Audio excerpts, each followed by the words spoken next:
Dear student, classification of element and periodicity। इस chapter में हम बेसिकली एलिमेंट की क्लासिफिकेशन को स्टडी करेंगे और periodicity को स्टडी करेंगे। periodicity क्या होती है? Reoccurrence of element after certain regular interval of time is known as periodicity। Classification क्या होती है? जिसमें हम एलिमेंट को क्लासीफाई करते हैं।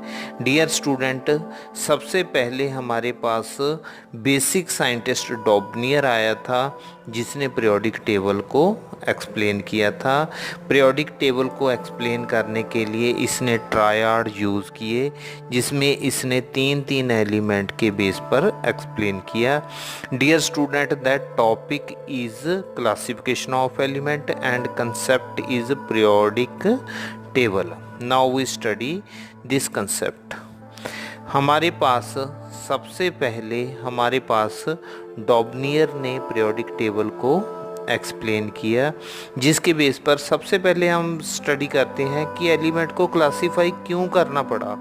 18वीं सेंचुरी में जब हमारे पास 18वीं सदी थी तो उसमें हमारे पास सिर्फ 31 एलिमेंट थे, मगर बाद में क्या हुआ कि एलिमेंट कंटिन्यूसली डिस्कवर होते रहे, जिसके बेस पर एलिमेंट का नंबर इंक्रीज़ होता रहा। बाद में इनका नंबर 114 हो गया, जिसके बेस पर हमने एलिमेंट को क्लासीफाई करना शुरू कर दिया, जिसके बेस पर हमने पीरियोडिक टेबल को क्लासीफाई किया in the form of triad. Triad क्या होते हैं? तीन तीन एलिमेंट के ग्रुप के बेस पर हम ट्रायड कहते हैं, जिसके बेस पर डॉबनियर ने सबसे पहले पीरियोडिक टेबल फॉर्म किया। उसके बाद लॉ ऑफ ऑक्टेव रूल क्या कहता है कि 8 एलिमेंट के बाद प्रॉपर्टीज चेंज हो जाती हैं, जिसके बेस पर हमारे पास न्यूलैंड ने ऑक्टेव रूल को एक्सप्लेन किया। उसके बाद हमारे पास मेंडलीफ आया।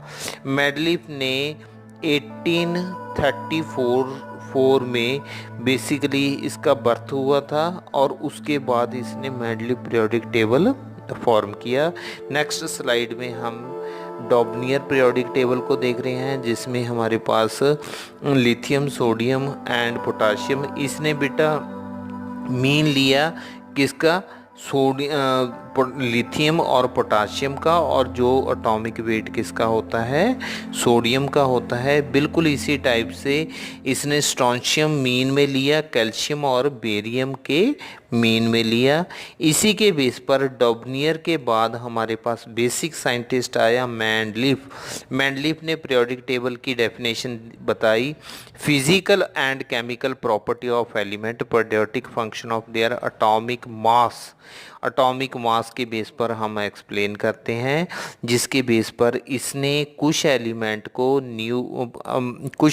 के एटॉमिक मास को सही किया और इसने एक वर्ड यूज़ किया ईका का मतलब होता है नेक्स्ट। जैसे हमारे पास एटॉमिक मास 68, इसका एक्चुअल में ये गैलियम एलिमेंट था, इसका 70 मिला। बाद में हमें एटॉमिक वेट इका सिलिकॉन 72, इसका बाद में हमें पता चला 72.6 इसका एक्चुअल एटॉमिक मास होता है। डियर स्टूडेंट, इसी टाइप से इसने डेंसिटी को करेक्ट किया और जो उस समय अनडिस्कवर एलिमेंट थे उनको भी इसने एक्सप्लेन किया। इसका पीरियोडिक टेबल बहुत ही साइंटिफिक था, जिसके बेस पर हम मेंडलीफ पीरियोडिक टेबल को एक्सप्लेन करते हैं। Dear student, that periodic table में 3 बेसिक सिग्निफिकेंस हैं। पहली है कि इसने स्टडी को सिस्टमेटिक किया, नए एलिमेंट को प्रेडिक्ट किया और ओल्ड एलिमेंट को करेक्ट किया। जो ओल्ड एलिमेंट था उस समय उनको करेक्ट किया। जैसे इसने बेरियम को करेक्ट किया था, उस समय माना जाता था कि 7 इसका अटोमिक वेट होता है, मगर बाद में हमें पता चला कि इसका अटोमिक वेट कितना होता है, 9 होता है।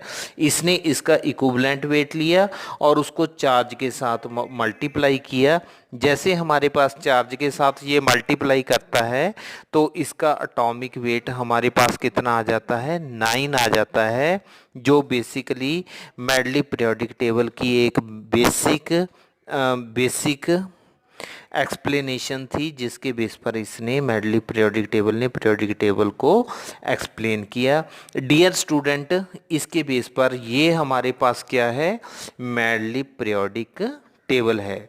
डियर स्टूडेंट, इसने पहला ग्रुप 0 ग्रुप लिया, मगर ये क्या है, बाद में हमको डिस्कवर हुआ था इसने फर्स्ट ग्रुप में hydrogen, lithium, sodium, potassium, copper, rubidium, silver, caesium and gold लिया, और सेकंड ग्रुप में beryllium, magnesium, calcium, zinc, strontium and cadmium लिया।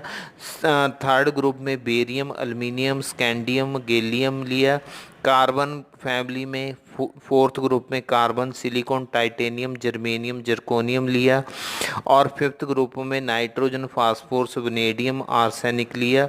ऑक्सीजन फैमिली में इसमें ऑक्सीजन फैमिली ली, और इसने फ्लोरीन, क्लोरीन, हेलोजन फैमिली ली, और जो भी इसको एलिमेंट के बेस पर, इसको एटॉमिक मास के बेस पर सिमिलर लग रहे थे, उसको इसने 8th ग्रुप में अटैच कर लिया, जो इसकी ड्रॉबैक थी।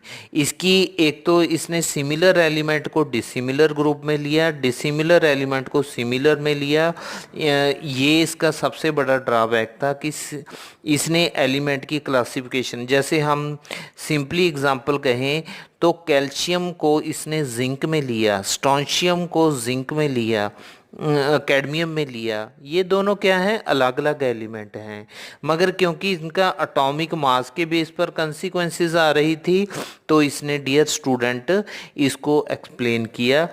एक इसने जो ऊपर वाला है ये ऑक्साइड के साथ, ऑक्सीजन के साथ रिएक्शन करता है, नीचे वाला डियर स्टूडेंट हाइड्रोजन के साथ रिएक्शन करता है। तो इसने पहले जो एक ब्लॉक में इसने 2 एलिमेंट को एक्सप्लेन किया है, वो बेसिकली इसने इस टाइप से एक्सप्लेन किया है।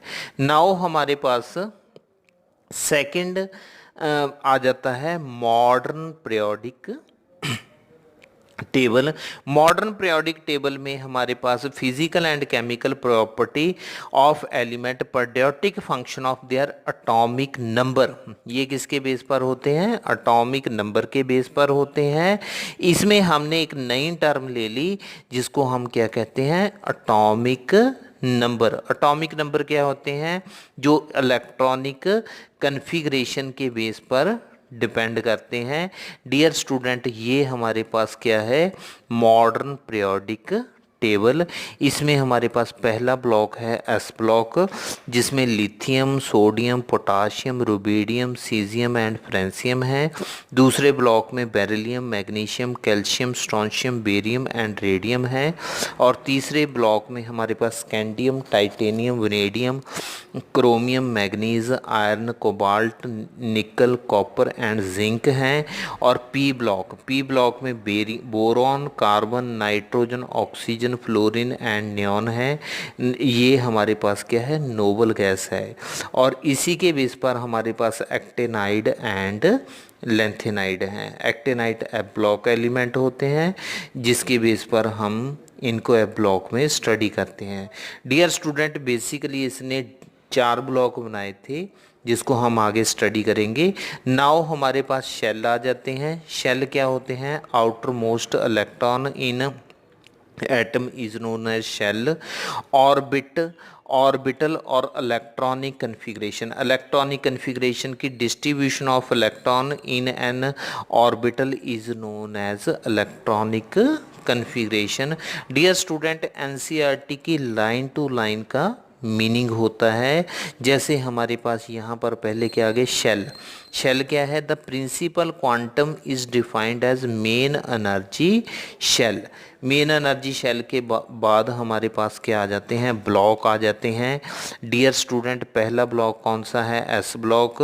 इनकी आयोनाइजेशन एंथैल्पी लो होती है। ये सॉफ्ट मेटल होते हैं।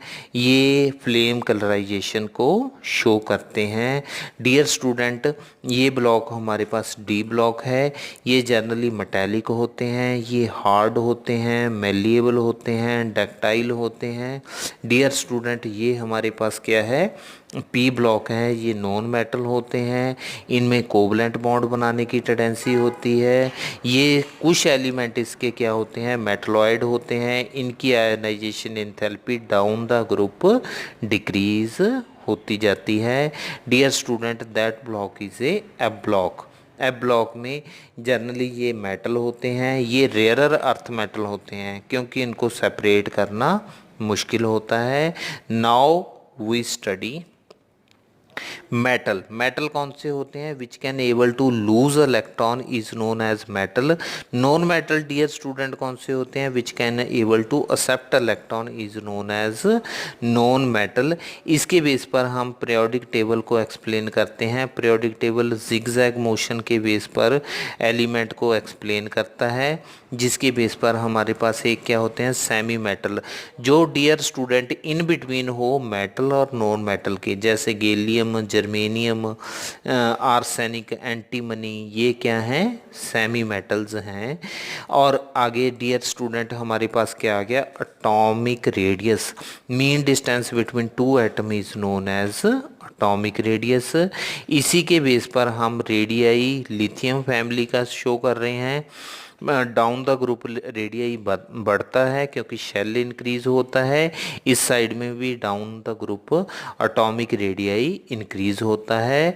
Along the period atomic radii क्या होता है? डिक्रीज होता है।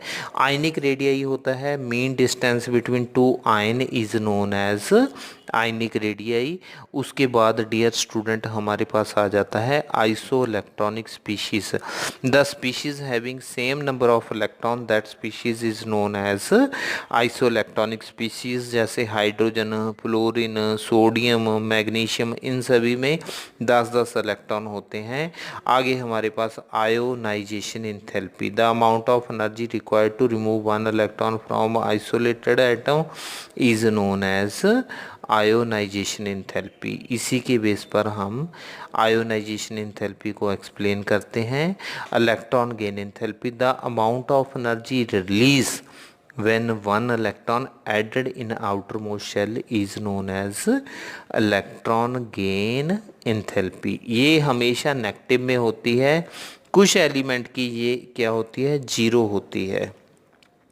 यहाँ पर डियर स्टूडेंट हम पीरियोडिक ट्रेंड को शो करते हैं। Metallic character down the group increase होता है।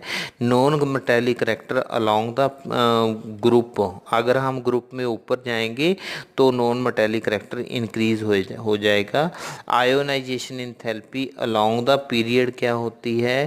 अलोंग द ग्रुप क्या होती है? डिक्रीज होती है। ऊपरली साइड में ये क्या होती है? इंक्रीज होती है। इलेक्ट्रॉन गेन एंथैल्पी भी ऊपर वाली साइड में ज़्यादा होती है। एटॉमिक रेडियाई हमेशा नीचे की तरफ क्या होता है? ज़्यादा होता है। इलेक्ट्रोनेगेटिविटी नीचे से ऊपर की तरफ हमेशा क्या होती है? बढ़ती है। डियर स्टूडेंट, यहाँ से हम एटॉमिक रेडियाई को स्टडी करते हैं। पीरियड ग्रुप में ये इंक्रीज होता है और पीरियड में ये क्या होता है? डिक्रीज होता है। पीरियड में क्या होता है? डिक्रीज होता है। जैसे हम सेकंड ग्रुप में फ्लोरीन का सबसे कम एटॉमिक रेडियाई होगा। Thanks to watch this video.